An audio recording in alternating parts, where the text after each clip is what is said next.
Welcome to this lunchtime broadcast, which highlights the news making headlines in the land of the brave and beyond, ranging from current affairs, community stories, sports, and economic news. Here are the news making headlines.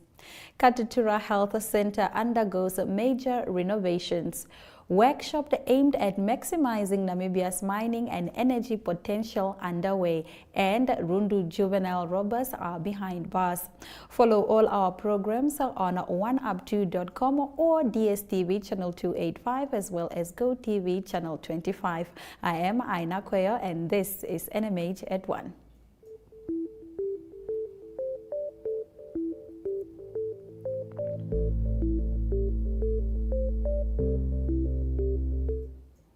A restoration for hope for primary health care as Katutura Health Centre undergoes major renovations. The renovations are said to prioritize suitable and conducive working environments and sterilize surrounding for patients. Visual News brings you the local stories from across Namibia right after the break. Stay with NMH at 1.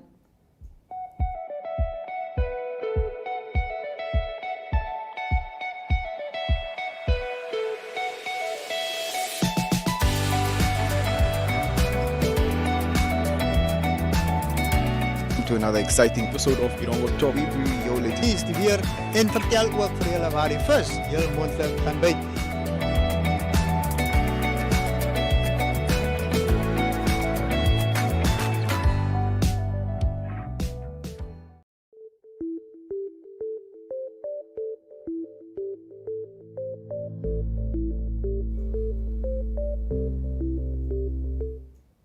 In our visual news this afternoon, a 6-day oversight workshop on maximizing the potential of Namibia's mining and energy sector began in Swakopmund yesterday, aimed at assessing the state of mining, energy and oil sector governance in the country. The workshop aims to contribute to the suitable management of Namibia's natural resources and promote greater transparency and accountability in the energy, mining and oil sectors. Swakopmund-based correspondent Desiree Garces shared this video of what the Minister of Mines and Energy, Tom Alwendo, had to say.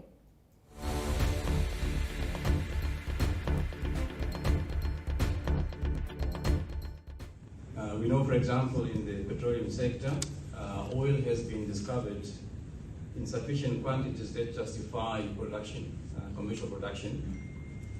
And also in the mining sector, because of the energy transition discussion brought about the climate change issue, there is now a high global demand for critical raw materials and metals that are going to be used in the energy transition.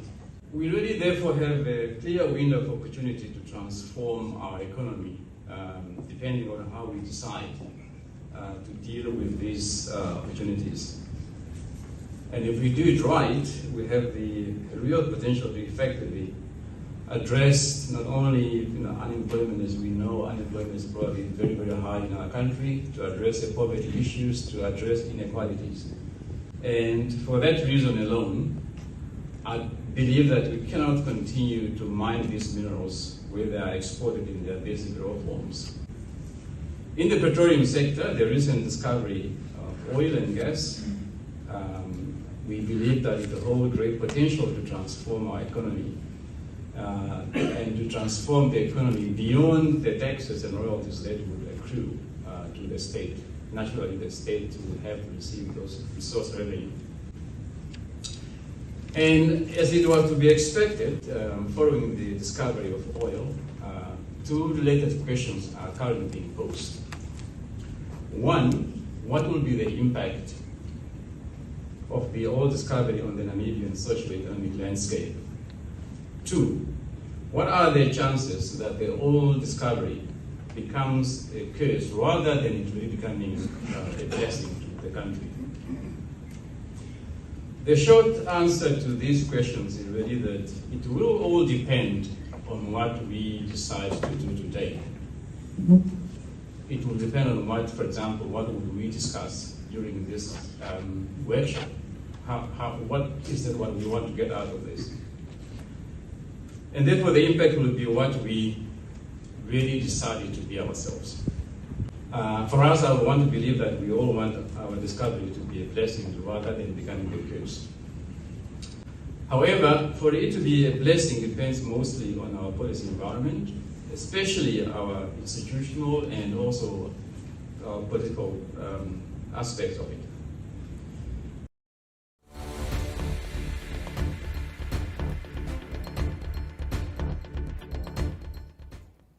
The Deputy Minister of Health and Social Services, Esther Munyangwe, called on the government and the private sector to promote menstrual health among young girls and women. She said this during the commemoration of Global Menstruation Health Management Day on Friday at Enana in the Ohangwena region. Munyangwe said menstruation has been a factor that hinders success among the female population.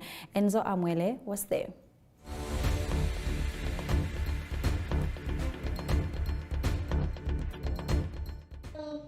Menstrual Health Management Day. I'm hearing people saying for the 4th, for the 5th, I'm saying for the 6th time in Namibia since 2018. First and foremost, let me also use this opportunity to express my sincere appreciation to the Integrated National School Health Task Force for the preparations which led to this important event.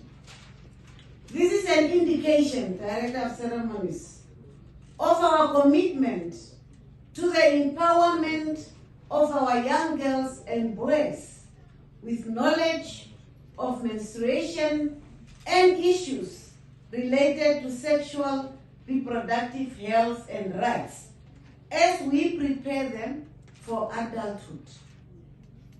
The government of the Republic of Namibia, through the Ministry of Health and Social Services, in partnership with the Ministry of Basic Education, Arts and Culture,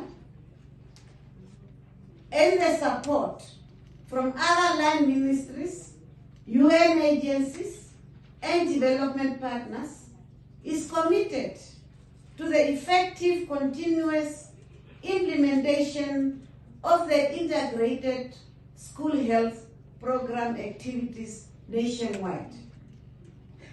This program aims to promote an optimum healthy body, mind, and soul for every school-going child, as well as the whole school community, through the provision of school-based health services, health promotion activities, and maintenance of a clean and hygienic learning environment in our schools. And of course, earlier this morning as we were waiting, we indeed acknowledge the healthy, clean environment that we are observing at this school. And we really want to thank the principal and her management for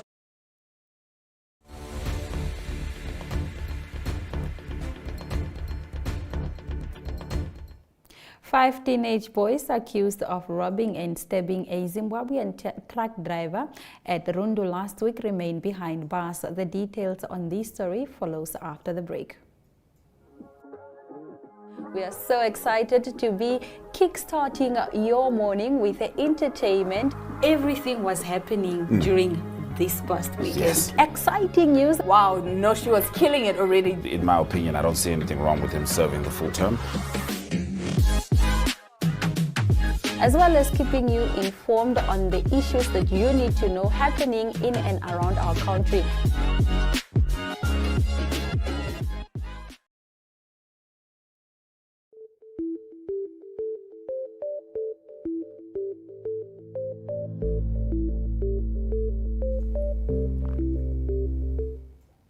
In our newspaper review this afternoon, Namibian Sun reports that 5 teenage boys accused of robbing and stabbing a Zimbabwean truck driver at Rundu last week remain behind bars. The 3 of them are missing out of the current national school examination.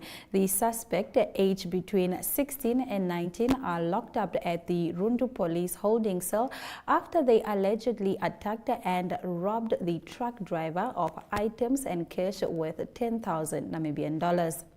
Last October, Omega Security Services employee Rebecca Shimanda was brutally attacked by her colleague Bernard Samuel Naukaseb.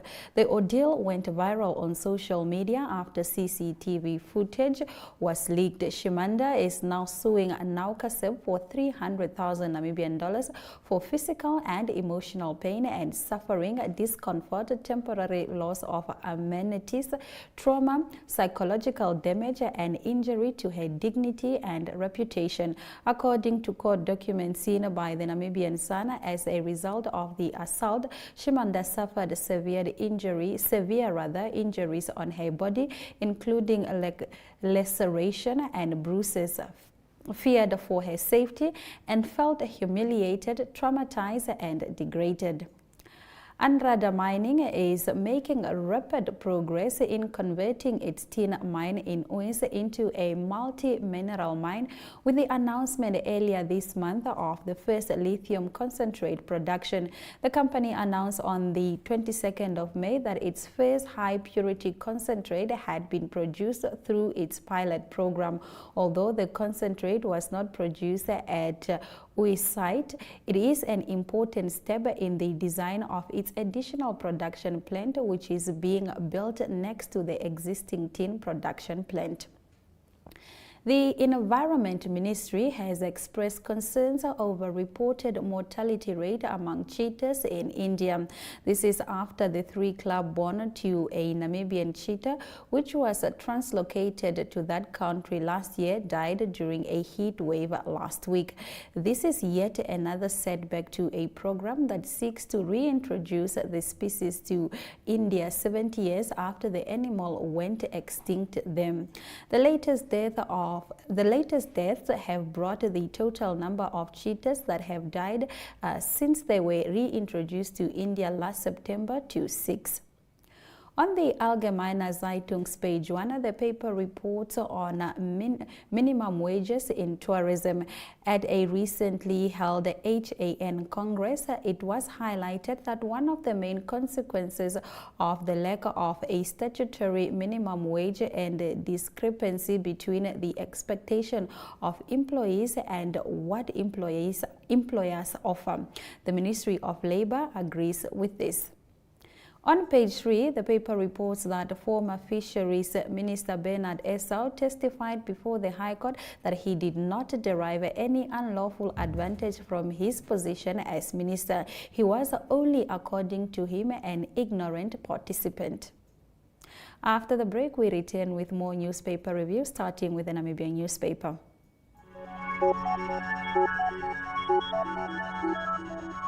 Good evening and welcome to Sunset News. Attachment stays in list A in the speech, rate and taxes, and how much.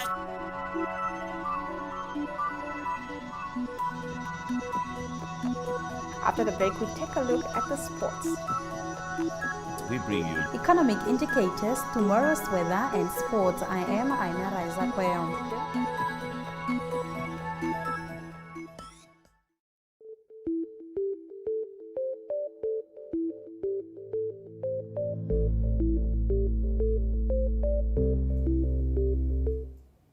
The Namibia Power Corporation, NAMCO, is currently in talks with Bretton Woods lender, the World Bank Group, to borrow about 2 billion Namibian dollars for the financing of transmission line. This is according to the Namibian newspaper, which further reports that this was confirmed by the utilities managing director Simon Hailofu, who said that if approved, the deal would come with a further 588 million Namibian dollars grant to fund battery energy storage units. The Minister of Agriculture, Water and Land Reform is expected to launch a revised national settlement policy that prioritizes underprivileged communities, including generational farm workers. The Director of Resettlement and Regional Program Implementations, Alfred Sikopo, says one of the changes in the new policy relates to the allocation of farms. A fresh tug of war has erupted between MTC and the industry regulator, the Communication Regulatory Authority of Namibia, in a protracted legal tussle between the two parastatals. MTC has over the years refused to swallow Crane's directives, hook, line and sinker. Now the telecommunication giant has retained this posture by once again refusing Crane's directive, telling operators such as MTC to discontinue capturing customers' biometric data for the SIM card registration process. According to page 3 of New Era, Attorney General Festus Mbadeka, who is the government's foremost legal advisor, said the government is conducting a legal assessment on the recent groundbreaking ruling of the Supreme Court to recognize same-sex marriages solely outside the country. The dollar-held firm on Monday, supported by growing expectations of further rate hikes by the U.S. Federal Reserve, though news that a debt ceiling deal had been finalized drew some of the safe havens bid away from the greenback. The rand was steady, trading at 19 rand 62 cents on Monday morning after hitting a record low of almost 19 rand 83 cents last week. The recent Hospitality Association of Namibia Congress reflected on issues affecting the sector, including the lack of minimum wage. This story leads us into economic news after the break. Welcome to What's Cooking, where culinary passion meets expert insights. Somebody must really want to cook and want to cook good food. Immerse yourself in the bustling world of professional kitchens as top chefs create mouth-watering dishes. Join us for in-depth interviews as our host explores the experiences and expertise of our guest chefs. Don't miss out. Tune in to What's Cooking on NTV every Friday at 2100 hours and let the culinary adventure begin. Welcome to My.NA Cars, your ultimate destination for everything automotive. I am your host, Diana Master. Teamwork makes the dream work, right? Discover the latest models, innovative technologies, and expert insights from our passionate hosts. Learn essential maintenance tips and get exclusive behind-the-scenes access to the automotive industry. Don't miss My.NA Cars on NTV every Thursday at 2100 hours. Tune in and ignite your passion for automobiles.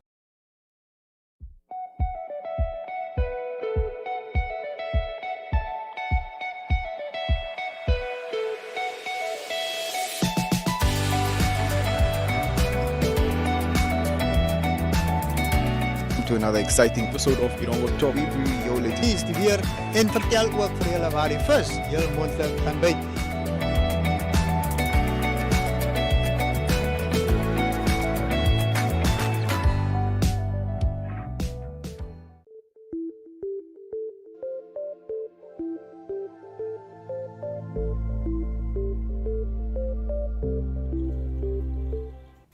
In economic news this afternoon, the recent Hospitality Association of Namibia Congress, aimed at developing a roadmap for the country's tourism industry, delved into crucial issues affecting the sector, including the lack of minimum wage.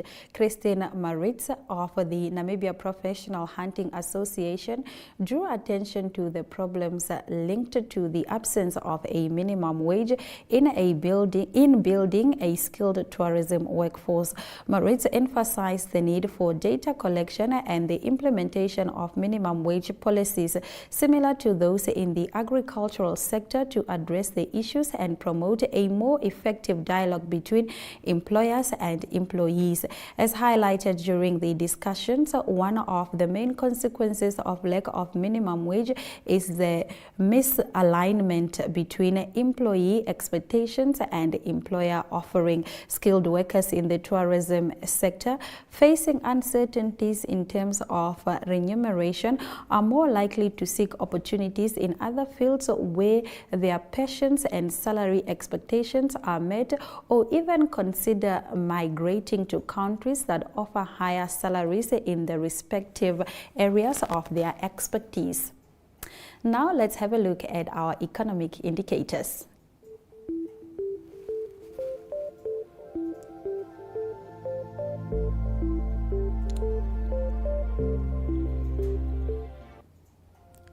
The Namibian dollar trades at 24 Namibian dollars 42 cents to the British pound, 21 Namibian dollars 9 cents to the euro, and 19 Namibian dollars 65 cents to the US dollar. Now, one Chinese yuan will cost you 2 Namibian dollars 78 cents. All market exchanges have remained the same except for Letshego Holding, which dropped by 5.110%. Overall index increased by 0.31%, while local index went down by 0.75%. Brent crude oil now dropped by 1.98%, while zinc went up by 4.33%. We will be right back shortly with news from Africa.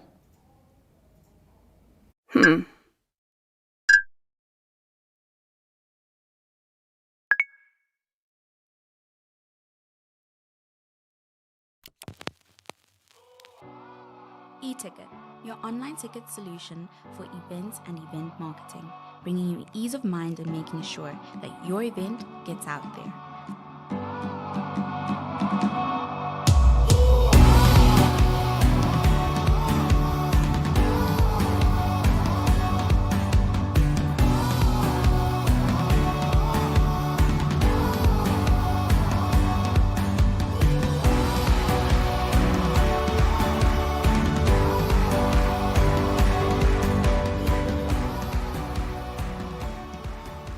For more information, contact events@nmh.com.na.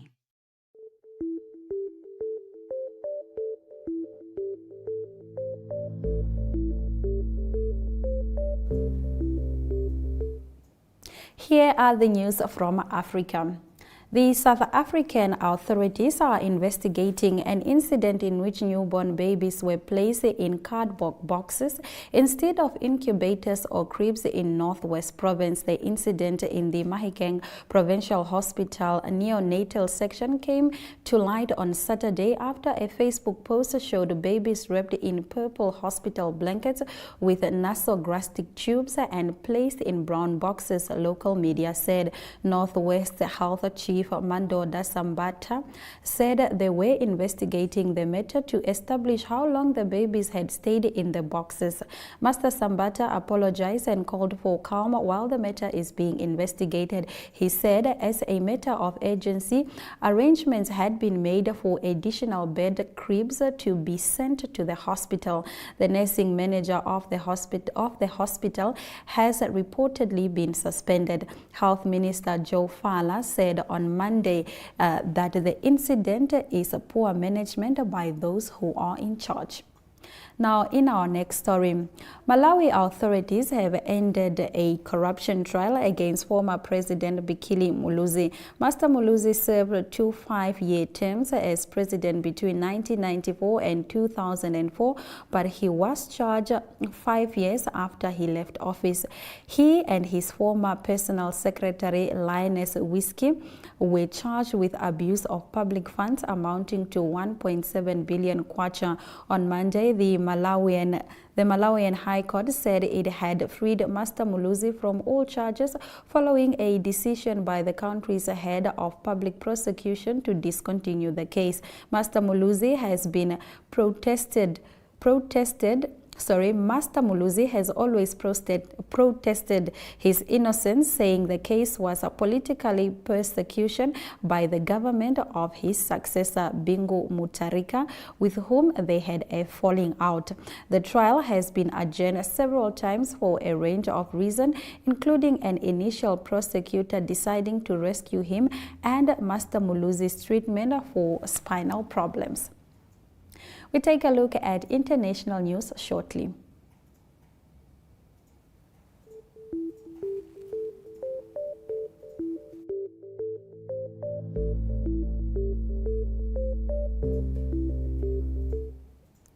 Malaysia has detained a Chinese registered vessel suspected of looting two British World War II shipwrecks. The bulk carrier was seized on Sunday for anchoring illegally at the site in South China Sea. Ammunition believed to be from the HMS Prince of Wales and HMS Repulse, which were sunk by Japanese forces more than 80 years ago, was then found on board. The UK Ministry of Defense had earlier condemned the alleged raid as a desecration of maritime war graves. All the shipwrecks are targeted by scavengers for their rare low background steel. The low radiation in the steel makes it a rare and valuable resource for the use in medical and scientific equipment. The British vessel on the bed of the ocean, some 100 kilometers off the east coast of Malaysia, had been targeted for decades. The Royal Navy battleship were dispatched to Singapore during the war to shore up the defense of Malaysia. They were sunk by the Japanese torpedoes in 10 December 1941. After the break, we return with local sports news.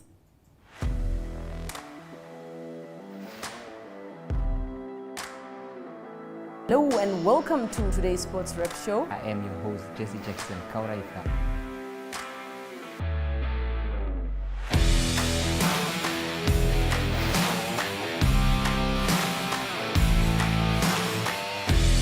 In replay, Namibia, who had won the toss for the first time on this tour. Good day everyone, time for international sports news, starting off with tennis news, both on the WTA for women's and